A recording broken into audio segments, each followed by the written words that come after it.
Avec Gilles Trignard Résidence, vous êtes confortablement installé pour regarder Si on parlait.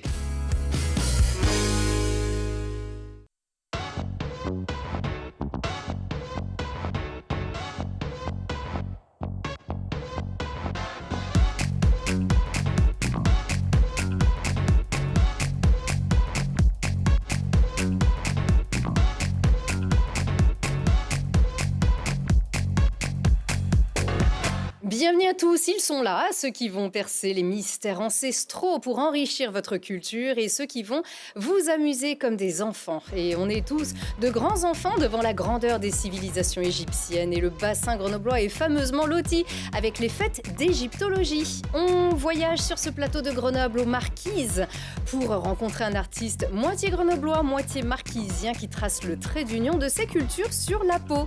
Et une asso qui nous fait voyager chaque jour dans nos rêves d'enfants. Grenobrix rend hommage à la fameuse petite brique Lego avec laquelle on peut décidément tout faire. Et vous allez nous le prouver sur ce plateau. Alexandra, bienvenue. Merci. Alors Alexandra Missiosia, c'est comme ça qu'on dit ? Ça, ouais. Vous co-organisez l'exposition Grenobrix au Fontanil-Cornillon. Vous nous direz tout sur les vertus de la petite brique avec lesquelles on peut faire décidément plein de choses. Mais celle-ci, vous me la gardez. Elle est à moi. Daniel, bienvenue. Kaohanui. Ah, comment vous dites ?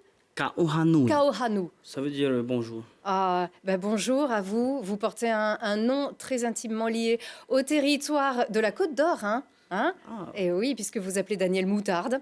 Mais vous venez des Marquises, archipel de Polynésie française. Vous êtes tatoueur et vous allez nous raconter votre histoire magnifique dans un petit instant. Et bienvenue Céline. Merci. Céline Villarino, vous êtes passionnée d'égyptologie, passionnée d'Égypte. Alors, vous êtes professeure d'épigraphie à l'UIAD, l'Université Inter-Âge du Dauphiné. Vous êtes enseignante également par ailleurs. Vous êtes secrétaire de l'association dauphinoise d'égyptologie. Champollion, hein, c'est ça, l'ADEC. Tout à fait. Elle s'appelle. Alors, la fête, c'est le 7 et le 8 octobre à Vif. On évoquera le programme dans un petit instant, mais c'est le grand temps fort de votre association qui est dédié à tous les publics et même aux non-initiés. Exactement. C'est le temps fort qui va finalement impulser notre saison, le programme de notre association, donc l'ADEC, et qui a lieu donc tous les 2 ans. Oui. Avec cette fois-ci à Vif, il y a une nouveauté, c'est ce musée Champollion auquel on va parler dans un petit instant. D'abord, on va rappeler ce qui lie notre territoire à l'Égypte et à ces civilisations qui impressionnent depuis le plus jeune âge. Il y a 201 ans, ça y est, un grenoblois, on va dire qu'il est grenoblois. Oui, même s'il n'est pas né à Grenoble, il est grenoblois. Exactement, il est né plutôt dans l'ouest, sud-ouest de la France. Un grenoblois réalisé donc une immense découverte pour l'humanité, inscrit sur cette pierre de Rosette. C'était vraiment son eureka à lui, il y a 201 ans. Je tiens mon affaire. Jean-François Champollion est parvenu à décrypter l'histoire des civilisations, en fait, en partant de cette pierre. Tout à fait, c'est-à-dire que si Jean-François Champollion, en 1822, n'avait pas déchiffré les hiéroglyphes, je ne serais pas là aujourd'hui à discuter avec vous.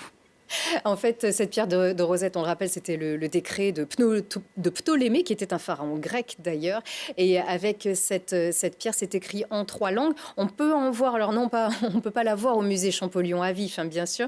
Le musée Champollion, c'est la maison du frère de Jean-François Champollion, ce frère Jacques-Joseph qui a beaucoup compté dans la vie de Champollion. On peut voir donc une reproduction de la pierre de Rosette aussi dans ce musée. C'est une nouvelle base ici pour la culture égyptienne, ici dans notre région. Tout à fait, c'est-à-dire que ce musée Champollion de Vif qui a ouvert il n'y a finalement pas si longtemps, hein, puisque l'ouverture c'est le 5 juin 2021, donc ça va faire 2 ans, hein, tout simplement, a été attendu pendant des années et des années, je dirais, par les Grenoblois, les Vifois et puis les passionnés de l'Égypte. C'est en effet une maison familiale, puisqu'elle appartenait à l'épouse de Jacques-Joseph Champollion-Figeac, le frère aîné de Jean-François. Et puis ensuite, c'est resté dans la famille du côté de Jacques-Joseph. Donc il est venu dans cette maison. Jean-François a passé beaucoup de temps dans cette maison. Et d'ailleurs, si vous avez l'opportunité d'aller la visiter, vous allez entrer au dernier étage dans ce qu'on appelle le sanctuaire, c'est-à-dire le lieu où il dormait. Où dormait Jean-François Champollion et peut-être où les idées sont venues. Il a vécu très jeune ici. Il a vécu très jeune puisqu'il est venu à l'âge de 11 ans sur Grenoble et qu'il est décédé très jeune, puisqu'il est décédé, il avait un peu plus de 40 ans. Et ce que souvent on méconnaît, qu'on ne sait pas, c'est qu'il a passé la moitié de sa vie à Grenoble, et je dirais entre Grenoble et Vif, puisqu'il allait respirer, je dirais, l'air de la campagne dans cette maison familiale.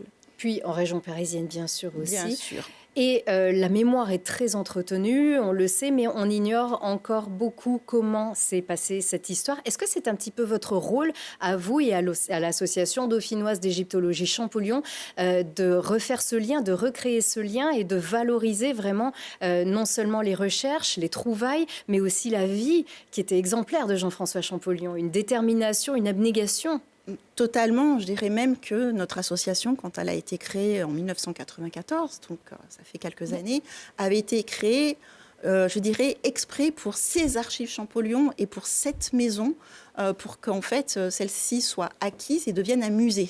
Et finalement, je dirais que notre, comment dire, cette passion originelle de l'association, ce pourquoi elle a été créée, finalement a abouti, puisque cette maison a été acquise par le département et est devenue un musée. Et je dirais que notre association, elle s'appelle Association dauphinoise d'égyptologie Champollion. Donc son but, c'est aussi bien sûr de continuer à faire vivre et revivre la mémoire, je dirais, des deux frères Champollion. Voilà. Et à réaliser aussi des découvertes, à faire des recherches aussi.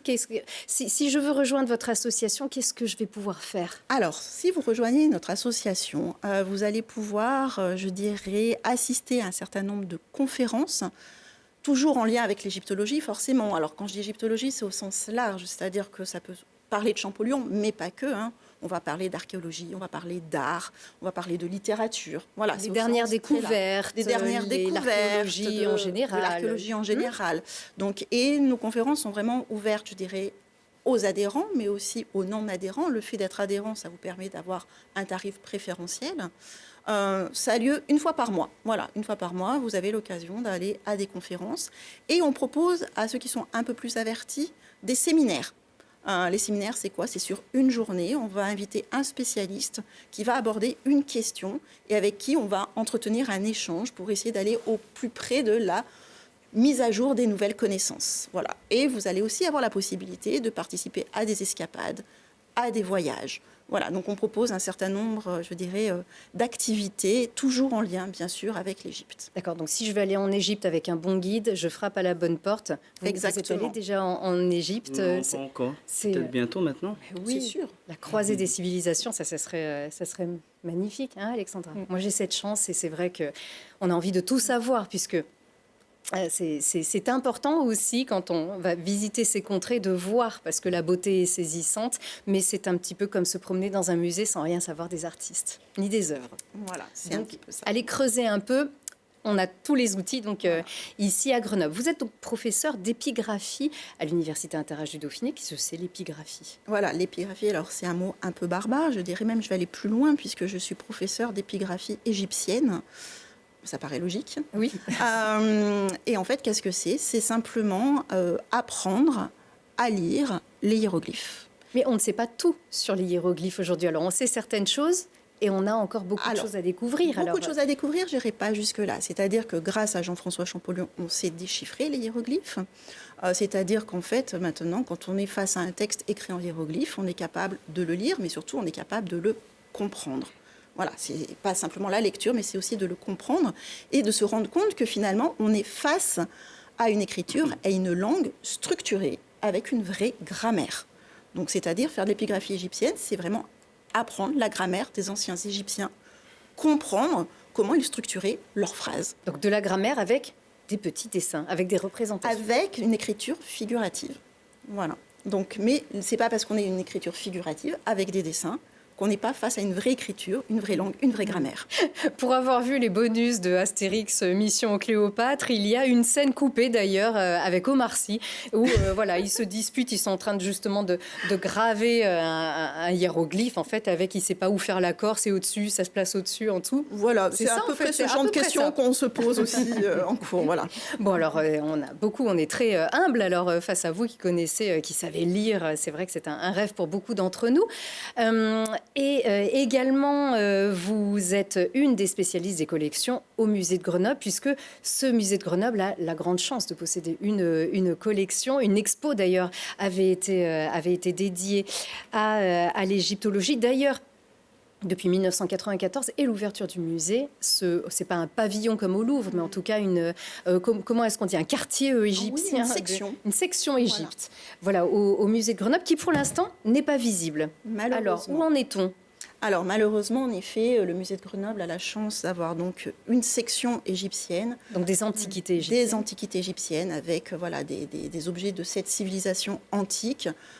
Très belle collection, puisqu'elle est quand même riche de 300 objets, ce qui est vraiment une très belle collection provinciale. Voire un peu plus. Hein, voilà. Oui.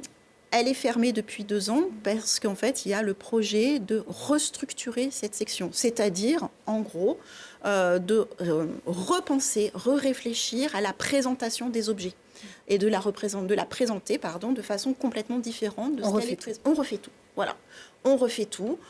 C'est-à-dire, si vous avez eu la chance d'aller dans cette section, vous savez que quand vous rentrez dans le musée, vous descendez vers la droite. Et là, en fait, vous avez une partie qui était sur l'Égypte et une partie encore un peu grecque, romaine. Le but, c'est de tout réservé pour l'Égypte. Donc, mieux coordonner la présentation de ces œuvres. Voilà. Qu'est-ce que c'est, ces œuvres? D'où viennent-elles? Alors, pourquoi sont-elles ici à Grenoble? Pourquoi sont-elles ici à Grenoble? C'est une très bonne question. En fait, ces œuvres viennent de différentes provenances. Le noyau de cette collection, elle vient en fait du cabinet de curiosités de Saint-Antoine-l'Abbaye. Voilà, donc... il fait partie du patrimoine local. Hein. Et ce noyau de collection est arrivé à Grenoble, a intégré ce qu'on appelait à l'époque le cabinet des antiques, puisque le musée de Grenoble n'avait pas encore été construit. Hein. Nous sommes à la fin du XVIIIe siècle. Et Jean-François Champollion va étudier cette collection quand il va passer du temps à Grenoble, dans donc, les premières années de sa vie. Et quelque part, c'est lui qui va même rédiger le premier catalogue de la collection égyptienne du musée de Grenoble. Et en dehors de ce noyau, je dirais que la plus grande partie de cette collection vient d'une collection privée qui a été donnée en fait en 1916 au musée de Grenoble, avec un personnage qui malheureusement est méconnu et qui, après Jean-François Champollion, est mon deuxième chouchou. C'est le comte Louis de Saint-Ferriol, qui était propriétaire du château d'Uriage, qui a remis en service la station thermale d'Uriage et qui a été un grand voyageur et qui a ramené beaucoup d'objets de son voyage en Égypte qu'il a fait dans les années 1840. Et c'est la plupart des objets de la collection de Grenoble viennent de cette collection privée. La tombe de Toutankhamon n'avait pas encore été découverte. C'est formidable. Et c'est vrai que tout ce que vous dites a un retentissement particulier cette année avec cette expo Ramsès, l'or des pharaons à la Villette qui a fait beaucoup de bruit. Est-ce que ici on vous en parle de cette expo? On est davantage intéressé parce qu'on est allé voir l'expo Ramsès à la Villette? Alors, tout le monde me parle de cette exposition Ramsès II. L'association avait même organisé une escapade à Paris pour aller voir cette exposition. Et on a eu la chance d'être guidé en plus par le commissaire de l'exposition, monsieur Dominique Farou. Et c'est une exposition... je dirais, c'était puisque voilà, c'est terminé, elle a fermé ses portes le 10 septembre, démesurée. Voilà, c'est à l'image de Ramsès II qui était le pharaon de la démesure. Donc nous étions sur une exposition de la démesure. Et donc si vous l'avez raté, il vous reste la fête de l'égyptologie. Donc c'est les 7 et 8 octobre. Alors ça s'adresse aux enfants, bien sûr, largement aux enfants, car on sait qu'ils adorent ça. Tout à fait. Avec donc des ateliers de calligraphie, il y aura des jeux, il y aura des ateliers hiéroglyphes aussi. Pour les enfants. Pour les enfants, donc on va pouvoir aussi réaliser son petit cartouche.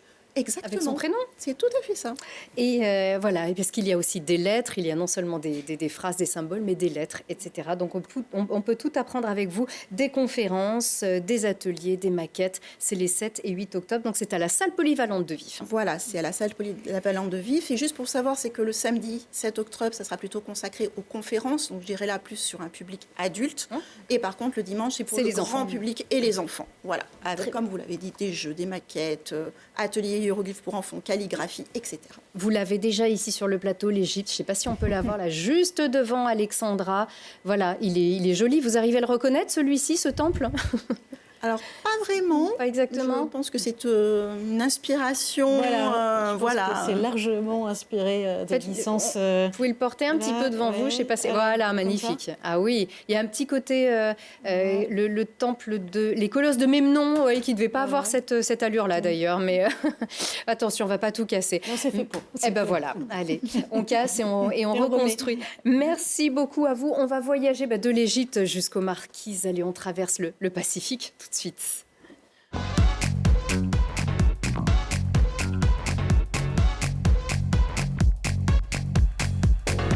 Et Marquise, c'est pas seulement un titre de noblesse pour vous, c'est toute une part de votre vie. On a envie de dire toute votre vie, mais finalement la moitié de votre vie. Daniel Moutarde, vous êtes tatoueur aux îles Marquises, donc cet archipel de Polynésie. On va regarder tout de suite les îles Marquises, on regarde tout de suite d'où vous venez. Vous êtes né aux Marquises, votre père était grenoblois, votre maman était marquisienne. Les Marquises, le seul repère peut-être, ce sont les montagnes. On n'a pas exactement les mêmes, mais c'est une île. Vous habitez une île. Laquelle d'ailleurs, la vôtre? Nukuhiva. Nukuhiva, il y a 6 îles habitées et 6 îles non habitées. Et moi, j'habite dans la capitale, dans la commune capitale, Nukuhiva. Alors, c'est ici que enterré Brel et Gauguin? Non. C'est pas celle-ci? La capitale, c'est la capitale administrative, Nukuhiva. D'accord. Brel et Gauguin, c'est à Hivaoa. Hivaoa, ah oui. Et vous êtes né aux Marquises, votre père était grenoblois? Oui, c'est ça. En fait, il est venu très jeune aux îles Marquises. Bon, il n'a pas fait le même voyage que Brel et Gauguin. Je ne pense pas que c'était dans la même optique. C'était aussi à la fin de sa vie. Voilà, il avait quoi? Il avait 21 ans, 22 ans. Et en fait, il voulait juste découvrir le monde. Et il s'est arrêté aux Marquises. Et ensuite, il est tombé amoureux des Marquises. Juste après, il est tombé amoureux de ma mère. Voilà. Et puis, me voilà aujourd'hui, 35 ans plus tard. Et votre famille est très liée aux arts, notamment, oui, avec voilà. La sculpture. C'est ça. Mon grand-père, lui, c'est un sculpteur qui est reconnu quand même dans notre île et dans l'archipel. Et ma maman, par le biais de mon grand-père, est une artiste également. Elle fait de la peinture sur textile. Et aujourd'hui, moi, pour perpétuer un peu cette tradition familiale, je fais du tatouage. Faites voir vos bras, comme ça, du tatouage marquisien. Marquisien, oui. Voilà. Influence Patutiki. Patutiki, c'est ça. Patutiki. Patutiki. Imprimé tiki. Et tiki, c'est une des divinités importantes de chez nous, si ce n'est la plus importante, vu qu'on se fait tatouer en son honneur. Et donc, voilà.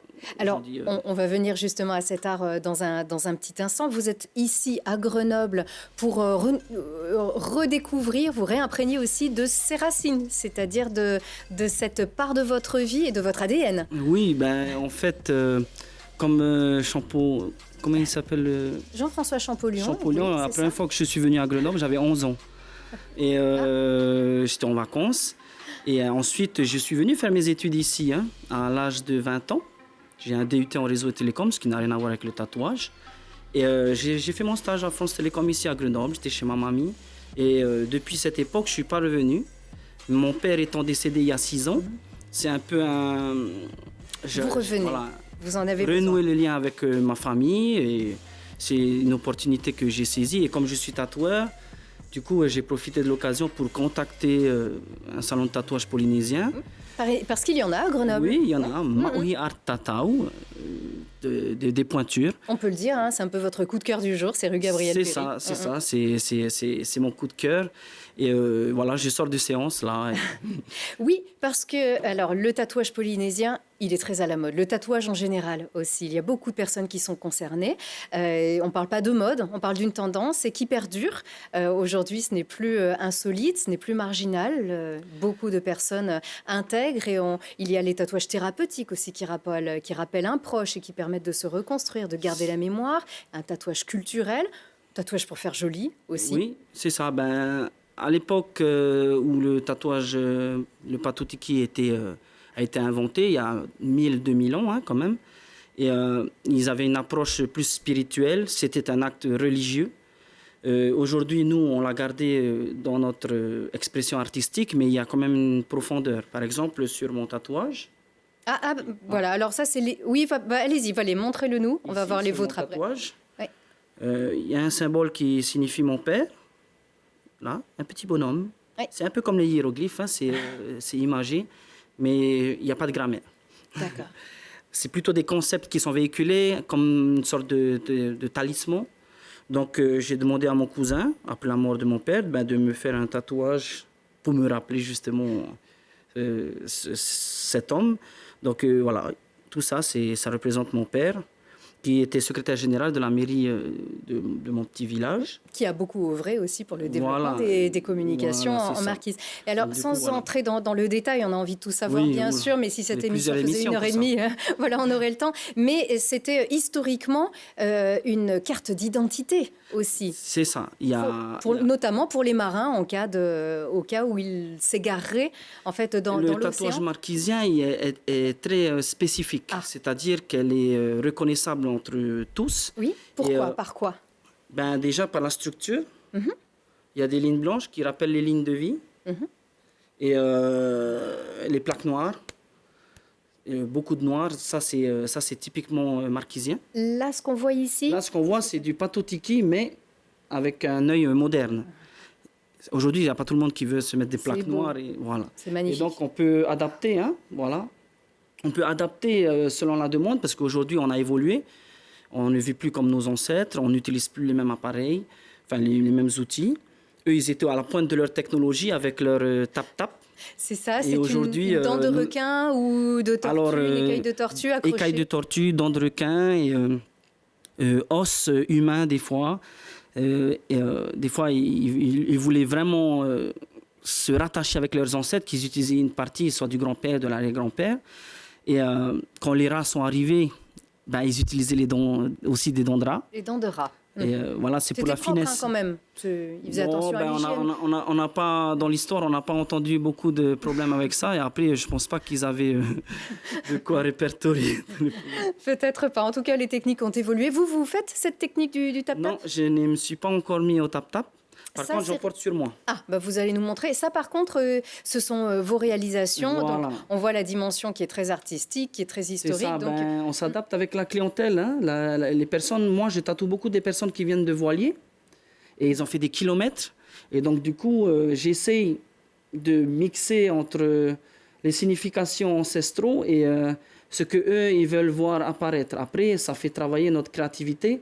Il faut savoir que le marquisien, lui, il est très créatif.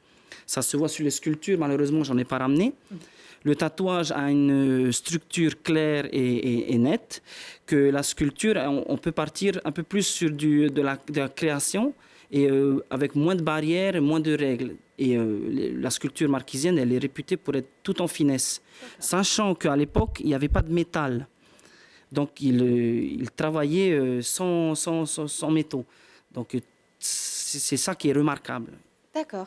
Ça illustre la dextérité du marquisien. Qui est une tradition et que vous perpétuez aujourd'hui, mais avec des outils résolument modernes. Ça doit faire mal, en tout cas. Contrairement à ce qu'on pense, la machine est plus douloureuse que le tap-tap. Alors on va tous... Ok, voilà. C'est bon à savoir. Alors, on ne va pas forcément parler de mode, mais en ce moment, on en voit beaucoup des tatouages. Alors, ces images, elles ont déjà quelques années, mais n'empêche, aujourd'hui, alors on enregistre à la Coupe du Monde de rugby bat son plein, donc on peut admirer tout un tas de tatouages. Forcément, ici à Grenoble, il y a aussi une tradition, un petit peu comme partout en France. Maintenant, ici, justement, ce garçon a été le premier et le seul d'ailleurs joueur, tahitien, exactement. Ici, c'était Leva Fifita qui lui venait du Tonga, donc des internationaux du Tonga. On admire les différents types de tatouages polynésiens, mais tout le monde peut en porter aujourd'hui. Ça vous gêne pas? Parfois, on ne sait même pas la signification de ce qu'on se fait, tatouer. Après, la Polynésie, c'est vaste et il y a des styles dans chaque archipel. Et le Pacifique est encore plus vaste et il y a des symboles qui viennent de partout. Alors, est-ce que ça va nous gêner ou pas nous gêner? C'est déjà fait. Et on peut les moi, porter, je suis chacun est libre, descendant des ancêtres marquisiens. Moi, personnellement, ça ne me gêne pas parce que, en fait, la culture, la civilisation, ça évolue. Et ça s'exprime au niveau du tatouage. Et si on peut, on va dire, faire parler un peu de notre petit archipel par le biais d'un tatouage qu'on fait sur une personne qui vient de loin, ça veut dire apporter, faire parler de la terre des hommes. au monde entier. C'est ce qu'on a essayé de faire ici aujourd'hui, car c'est vous qui réalisez, on le rappelle, ce trait d'union. Hein. Oui, c'est ça. En tout cas, c'est vraiment très très beau. Bravo pour cet art magnifique. Et peut-être, est-ce que vous ouvrirez votre propre salon un jour, voilà, que vous pourrez administrer entre le Pacifique et nous. C'est quand même 2 jours de voyage, hein, je crois. Oui, 24 heures avec les heures d'attente depuis les Marquises. Oui, voilà, on peut dire ça. C'est ça. Merci beaucoup, Daniel. Et bon. Kautaunui, ça veut dire merci. Ah ben, Kautaunui. Oh, wow, d'un seul coup. Ah oui. Alors d'un seul coup, vous allez voir, là, il y a encore quelque chose qui va vraiment nous intéresser. Tout de suite, avec Alexandra.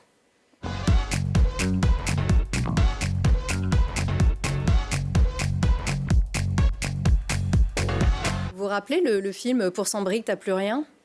C'est pas vrai. On a plus que 100 briques ici. Hein, il y en a quelques-unes déjà. Regardez, rien que celui-là. Je peux le prendre. Je vais essayer de pas le casser. Voilà ce qu'on peut faire aujourd'hui avec la petite brique de notre enfance. C'est vous qui l'avez fait, celui-là? Oui, alors ça, c'est un modèle officiel. Donc, qui sort d'une boîte. Qui sort d'une boîte, qu'il suffit de suivre le plan pour en arriver à ce modèle complet. D'accord, donc je vais essayer. Il n'est pas rare, hein, celui-ci.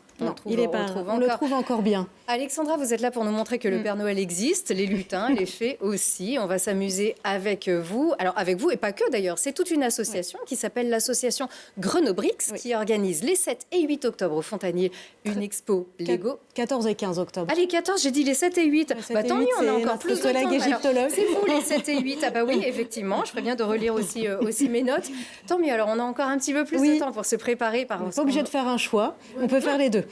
Exactement. Hein, Céline, rendez-vous au Fontanil à l'espace Jean-Yves Poirier. À l'espace Jean-Yves Poirier, que l'on embrasse chaleureusement, bien sûr, ici, sur ce plateau. Alors, à quoi va ressembler l'expo? Regardez, c'est un grand terrain de jeu gigantesque. Il y en a absolument pour tout le monde.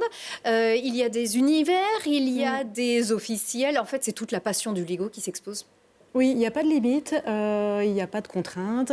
L'objectif, c'est que les exposants adhérents de notre association puissent partager avec le public ce qu'ils ont créé, modifié, ce qu'ils ont envie de proposer. Donc, aucune limite. Parce que les limites, il n'y en a pas, c'est-à-dire chacun peut fabriquer son petit univers juste avec les toutes petites pièces, les toutes petites pièces, hein, et puis des plus grandes.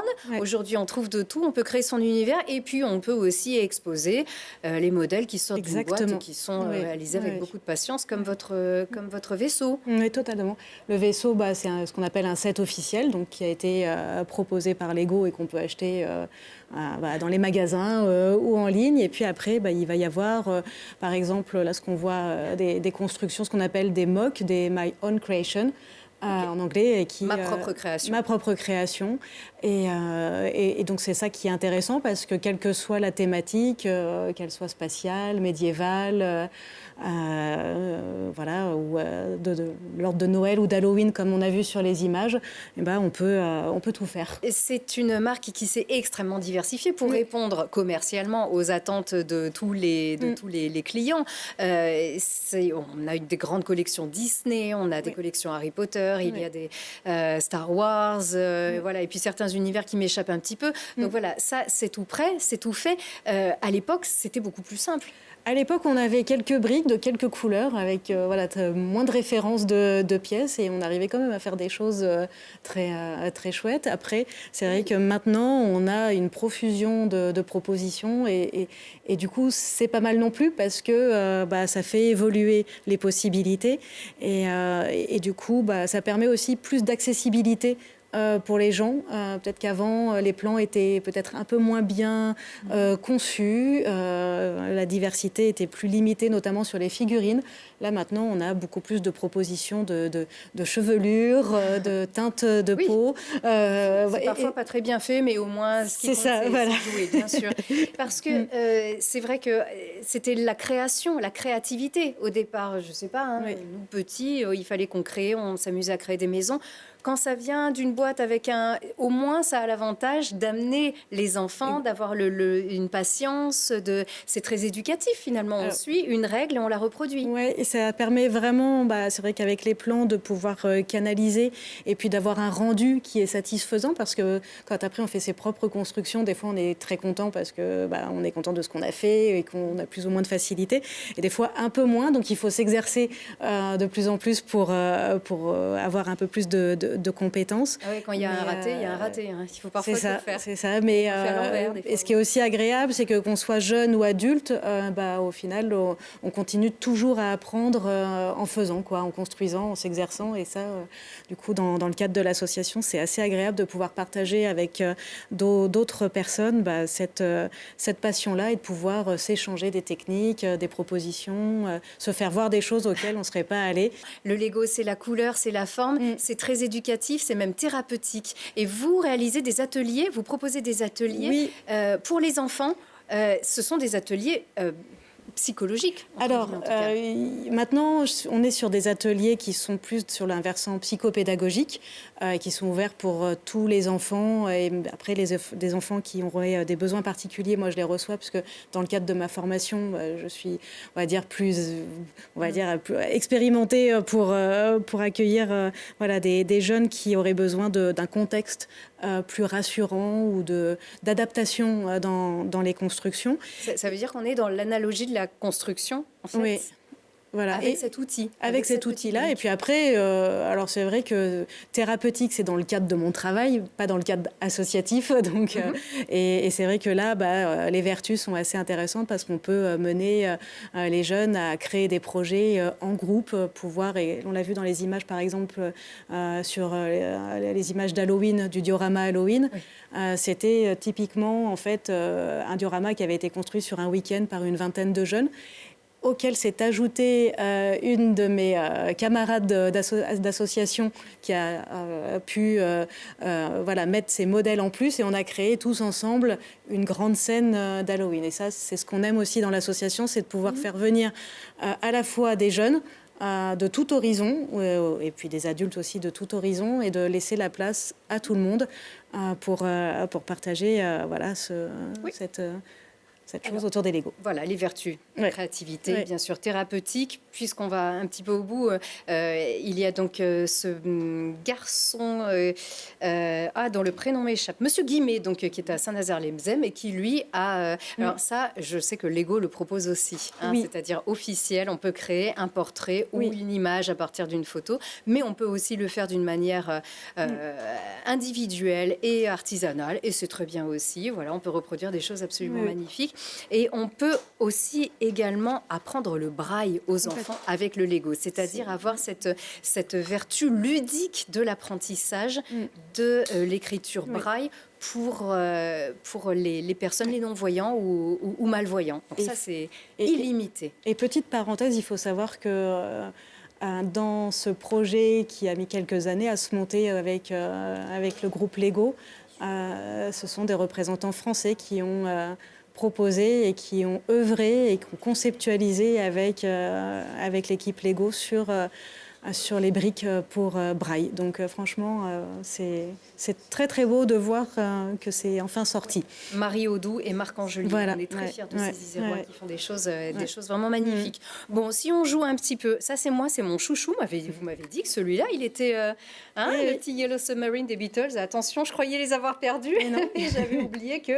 flûte, il s'ouvre pas en entier, mais c'est ça qui est marrant, c'est qu'on peut jouer, voilà, ils sont là, voilà, les Beatles qui sont dedans, mais ça c'est génial. Voilà, donc celui-là, il a de la valeur. Alors il a de la valeur, oui. D'accord. Il n'est pas chez moi, donc n'allez pas le chercher. Voilà, comme ça, c'est fait. Ici, vous avez aussi un Fort Boyard, ça c'est vous. Alors ça, c'est moi qui l'ai construit et donc il sera dans le cadre de mon stand d'exposition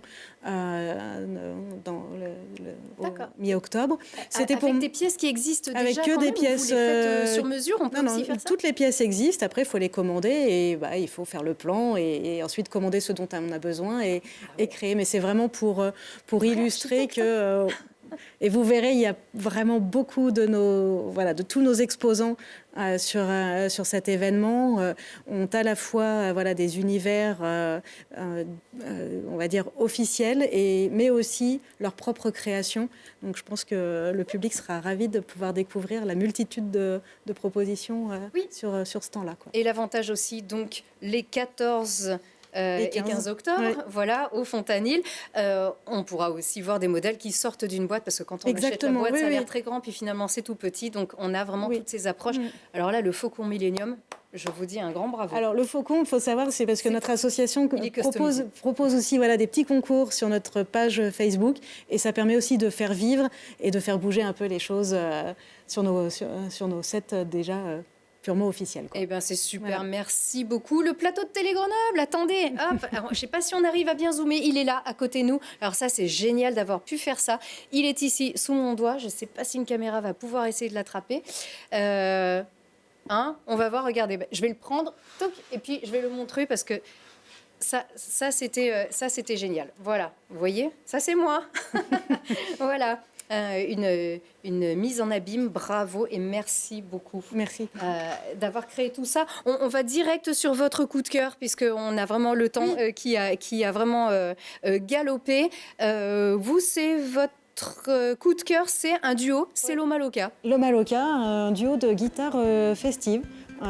Donc guitare percussive et puis l'accompagnement mélodique, je ne sais pas si j'ai les bons termes, mais en tous les cas c'est à la fois des reprises, à la fois des compositions, et c'est un peu influencé par Rodrigo et Gabriela, qui est un chouette duo aussi de guitare. Donc, voilà. Avec Marianne, qu'on connaît bien, qui est venue ici sur ce plateau. Merci. Vous m'aviez dit, c'est forcément l'établissement dans lequel vous êtes en train. Maui Art Tatao. Voilà. Et l'adresse, j'ai plus en tête. C'est rue Gabriel Péry. C'est ça. Et aussi, petit coup de cœur, c'est les bons petits plats que je mange chez ma tante avec mon oncle et mon cousin, qui me font découvrir l'art culinaire ici. Voilà, c'est un échange, c'est un partage. C'est ça.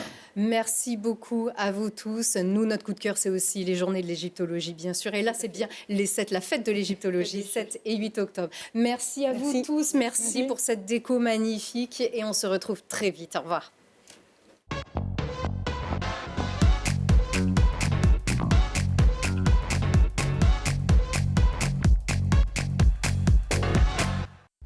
Vous avez profité de Si on parlait avec Gilles Trigna Résidence.